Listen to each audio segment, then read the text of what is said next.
जहाँ तक मेरा ज्ञान और अनुभव है, भारत में पत्रकारिता कभी भी एक व्यवसाय के रूप में नहीं थी, बल्कि भारत में पत्रकारिता को एक धर्म के रूप में माना गया है। सर्वविदित है कि स्वतंत्रता आंदोलन में हमारे पत्रकारों ने देश के लिए कितना त्याग किया, कितना बलिदान दिया, कितना संघर्ष किया, और उस संघर्ष के साथ उन्होंने अपने इस पत्रकारिता को एक युग धर्म के रूप में स्थापित किया। आज जो पत्रकारिता का जो स्वरूप है, उसे देख के बड़ी पीड़ा होती है। समाज कल्याण, जन कल्याण, राष्ट्र निर्माण के उद्देश्य के साथ जीने वाली पत्रकारिता आज मर्यादा के निम्नतर स्तर से भी नीचे गिर चुकी है। आज की पत्रकारिता वास्तविक कारकों, सूचनाओं के निष्पक्ष और अर्थपूर्ण विश्लेषण से बहुत ही दूर जा चुकी है। आज की पत्रकारिता पूर्णतः एक पीत पत्रकारिता बन चुकी है, जिसको एक पोस्टर बॉय चाहिए, जिसको उकसाने वाले मुद्दे चाहिए। कभी साध्वी प्राची, कभी साक्षी महाराज, कभी इमाम बरकाती, तो कभी अकबरुद्दीन ओवैसी। बस इस तरह के लोग चाहिए। और हद तो तब हो गई जब आजकल एक और विचित्र प्राणी मीडिया के प्रिय बने हुए हैं, ओम जी महाराज। सारे मीडिया चैनल इस बात पे एक मत हैं कि स्वामी ओम जी महाराज बकवास करते हैं, अर्थहीन बातें करते हैं, झूठ बोलते हैं। इसके बावजूद सारे चैनल पे स्वामी जी बैठे हुए हैं। सारे मीडिया वाले उनके मुंह के अंदर उंगली डाल डालकर उनसे बकवास करा रहे हैं, परंतु उन्हें यह एहसास नहीं है कि अपनी इस पीत पत्रकारिता के द्वारा वो इस देश के हजारों वो साधु और सन्यासी जो कि निर्दोष हैं, जो कि सच्चे मन से भगवान और जन कल्याण के लिए काम कर रहे हैं, उनकी कितनी बदनामी हो रही है। लेकिन मीडिया को इससे कोई मतलब नहीं। आजकल मीडिया को एक नए नमूने मिले हैं, तारक फतेह। मैं सारी मीडिया को तो नहीं कहूँगा, लेकिन मीडिया का एक विशेष वर्ग है। विशेष वर्ग में भी एक विशेष चैनल है जिसको तारक फतेह जी बड़े प्रिय हैं।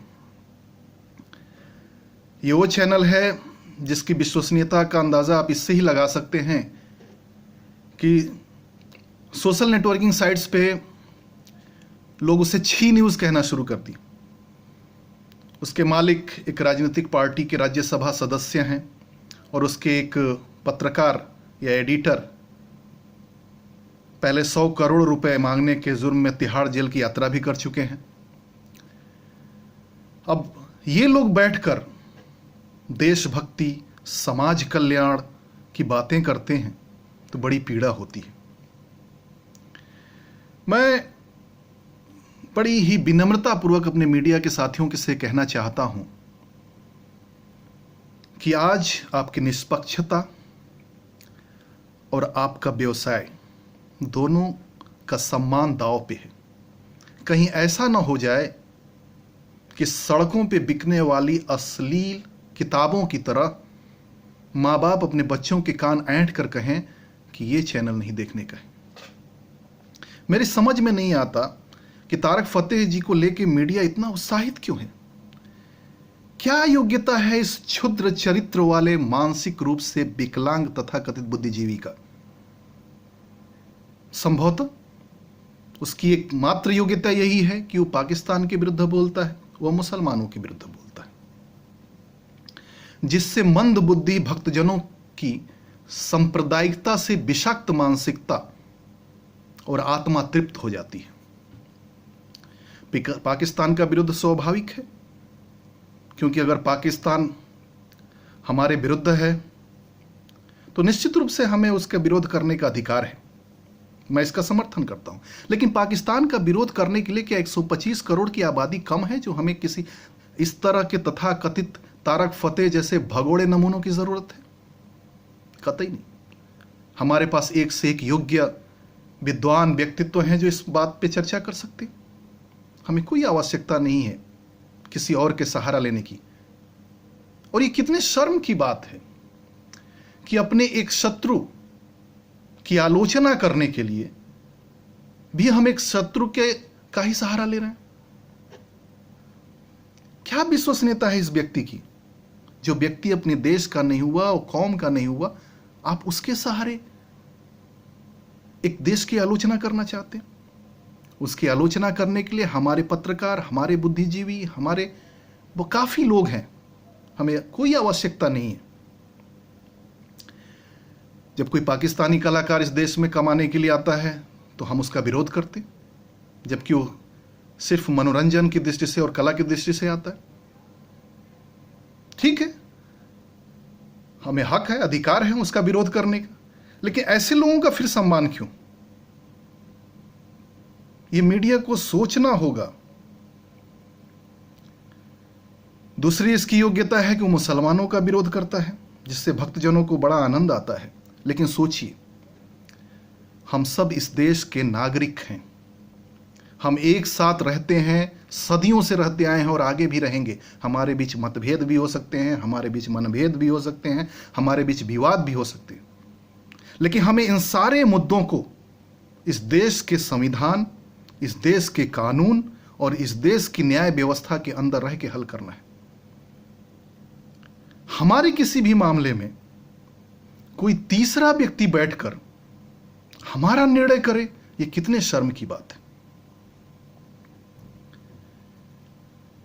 एक बार सोचना चाहिए कि एक गली में कुत्ते भी होते हैं ना, वो भी आपस में लड़ते हैं, लेकिन अगर दूसरी गली का कोई कुत्ता आता है तो वो एक मत हो जाते हैं। क्या हमारा स्तर उससे भी नीचे गिर गया? ये सोचना होगा। और विश्वसनीयता क्या है इस व्यक्ति की? आज हम इसका इतना समर्थन कर रहे हैं, हो सकता है कल को यह पता चले कि यह व्यक्ति किसी विशेष प्रयोजन से भारत में आया था। उस वक्त हमारे पास हाथ मलने के अलावा कुछ नहीं बचेगा। हमें सोचना चाहिए कि क्यों आया है भारत में। यह इसलिए आया है क्योंकि इसको पता है कि कुछ संगठनों के कारण, वो कौन से हैं, बहुत सारे हैं, मैं किसी का नाम नहीं लेना चाहता, अभी देश के अंदर आपस में दरार बढ़ी है, आपस में विवाद बढ़े हैं, आपस में वैमनस्यता बढ़ी है, आपस में अविश्वास का माहौल बढ़ा है, आपस में असहनशीलता बढ़ी है। और ये माहौल इस व्यक्ति के लिए सबसे उपयुक्त है। इसके लिए ये व्यक्ति इस देश में आया हुआ है ताकि इस बिगड़े हुए माहौल को और बिगाड़कर किसी वर्ग विशेष का समर्थन हासिल कर वो अपना धंधा चमका सके। लेकिन अंततः हमारे हाथ कुछ नहीं लगने वाला। वो कहता है कि मैं हिंदू हूं। क्या है हिंदू? हिंदू कोई धर्म है? हिंदू एक भौगोलिक और सांस्कृतिक व्याख्या है।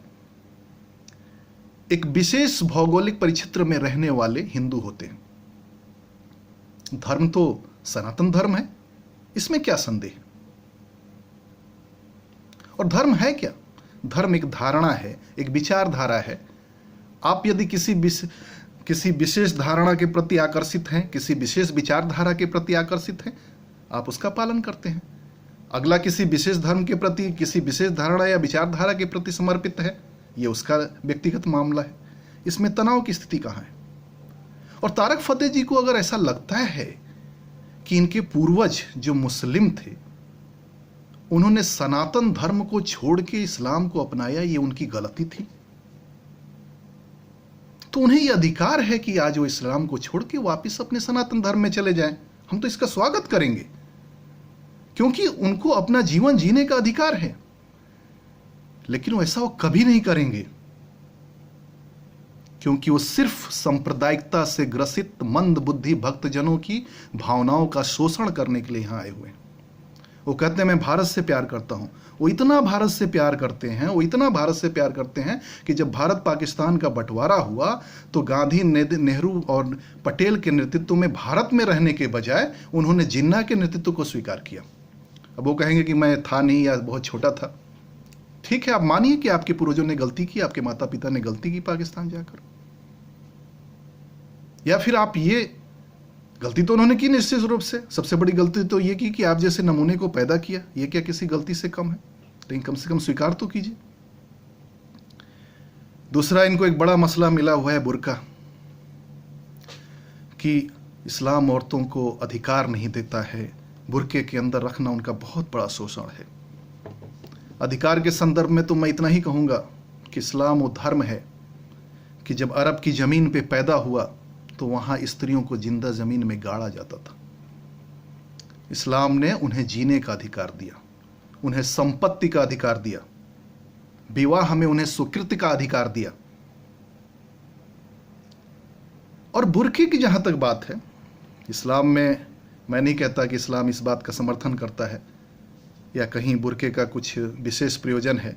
इस्लाम सिर्फ ये कहता है कि स्त्री और पुरुष दोनों ऐसे कपड़े पहने जो एक दूसरे को प्रोवोक ना करें, एक दूसरे को अनावश्यक रूप से आकर्षित ना करें। जब कोई लड़की बुर्का पहनती है तो निश्चित रूप से वो पूरी दुनिया को देख सकती है। समस्या क्या है? समस्या ये है कि लड़की तो पूरी दुनिया को देख सकती है, लेकिन ऐसे वासना के अंधे लोग उस लड़की को नहीं देख पाते, इसलिए इनकी वासना तृप्त नहीं होती, इसलिए वो बुर्के के विरोध में है। तारक फतेह जी की जो भी बहन या बेटी जो भी है, उसकी एक अपना उस संस्कृति हो सकती है, वो जिस तरह के कपड़े पहनना चाहे पहन सकती है। हो सकता है वो शॉर्ट्स पहनती हो, टी शर्ट पहनती हो, जीन्स पहनती हो या स्विमिंग सूट पहनती हो, ये उनका अधिकार है। हमें इसमें क्या आपत्ति है? और अगर हमें इसमें आपत्ति नहीं है तो फिर आपको क्या आपत्ति है?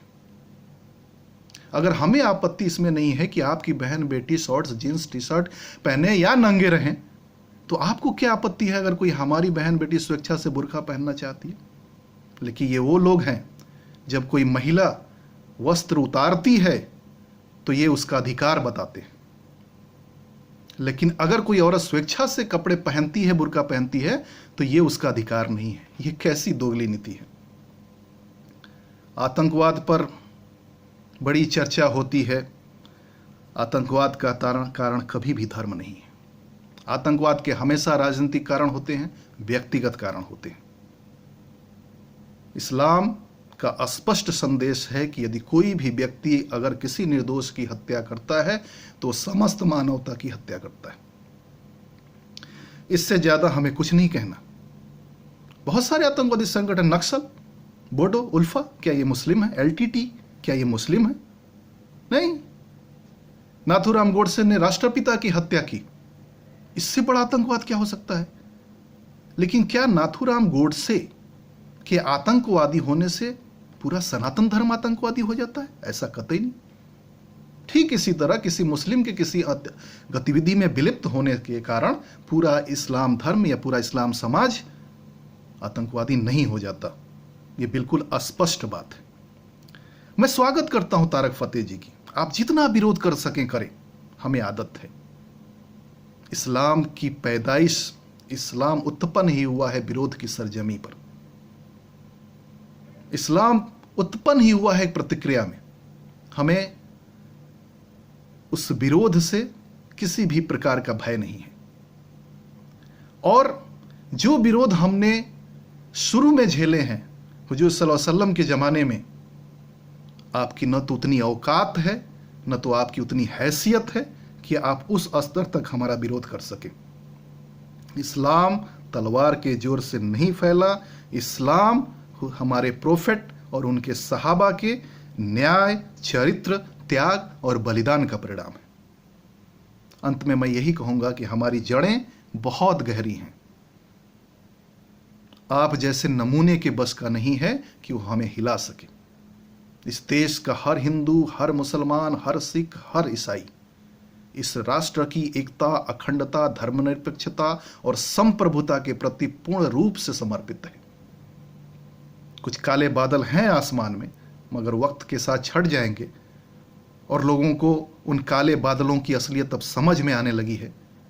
निश्चित रूप से उनका अंत होगा। ये देश गांधी का देश है और गांधी का ही रहेगा, कभी गोडसे का नहीं होगा। ये देश राम का है, राम का ही रहेगा, कभी रावण का नहीं होगा।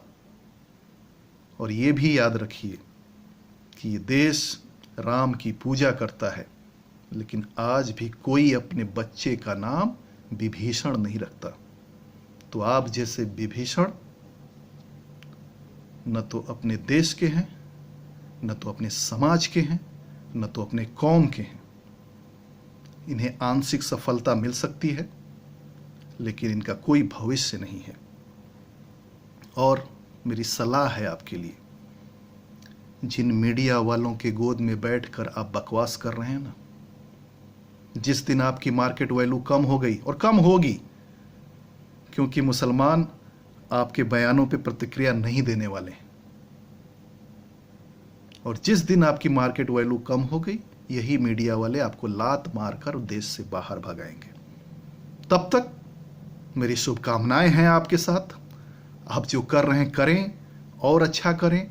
हम न तो आपसे भयभीत हैं, न तो हम विचलित हैं। धन्यवाद।